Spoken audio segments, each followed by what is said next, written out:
Well, as I said, I'm from the Welsh NHS Confederation, and Strengthening the Connections is a joint project between NHS Cymru and the Confederation, and it's funded by Welsh Government. It has a very clear focus of furthering collaboration and integration to support the implementation of the social services and wellbeing Wales Bill. We were really keen to be involved right from the beginning with Strengthening the Connections, because we saw it as a real opportunity to put into practice some of the things that we're all talking about all the time, which is about integration, seeing the bigger picture, working together. But most importantly, I think for us, it's having person-centred and person-focused services, because we tend to be very organisationally focused and work in silos. And so by working with ADSS Cymru, the Welsh NHS Confederation has been able to create some links, facilitate that good working practice, and actually model that working together.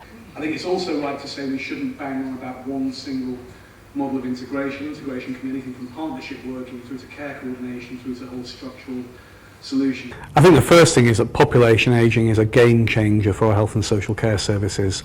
Fastest growing group of people are those over 80, and that means increasingly health services will be about caring for people with complex problems, with frailty, with dementia.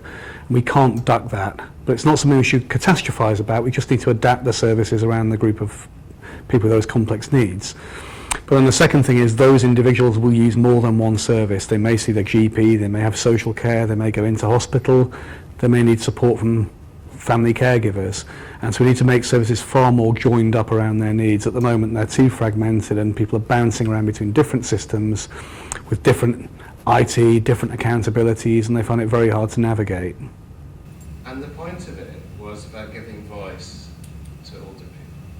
That's my thing. The needs that we were identifying were largely around preventive care, looking at the main risks to health, independence and well-being in old age. We were using a validated assessment tool called EasyCare that we've developed over the last 25 years, proved its efficacy in over 40 countries around the world, and we're now moving into practical implementation. I believe this approach is one which could really help with the project in Wales to join up and connect our various services based on the needs and priorities of older people and of their families. If you're wanting to make some change to the way services are delivered in quite a substantial way, it's so vital to get people doing that on board really early on. The workshop this afternoon was about the GP enhanced care home service that we have in Sheffield that's been running now for nearly 5 years. And in the service, GPs are paid an additional amount to enable them to have more time to spend with care home residents and to perform an annual review where they sit down with the resident, their relatives and care home staff, review their health needs and develop a plan of care. And it's also a chance for them to discuss a person's health which may be deteriorating and to gather an individual's preferences for care as their health deteriorates and as they approach the end of their life. So lots of evidence that our current system not only fails to deliver for Mary and her mother, but actually is probably quite inefficient.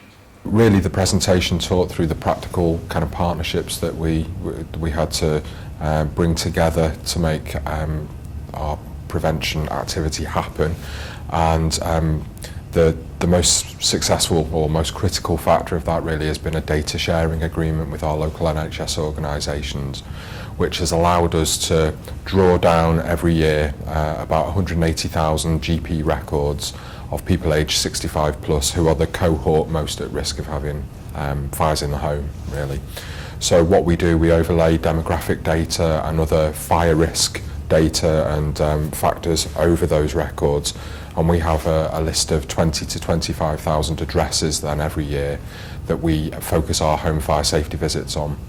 And once we're through the front door, because we're a trusted uniformed service and people have a lot of respect for the fire and rescue service, we can not only do the kind of practical fire safety checks and fit the smoke alarms and so on, but it's also an opportunity to engage people on things like whether or not they're getting enough benefits, support, whether they'd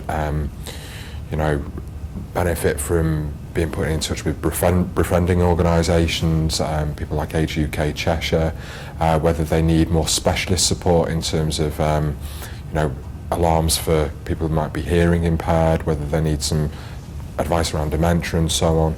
So we call it the integrated front door model, whereby we don't just go through, it's more than a home fire safety check now.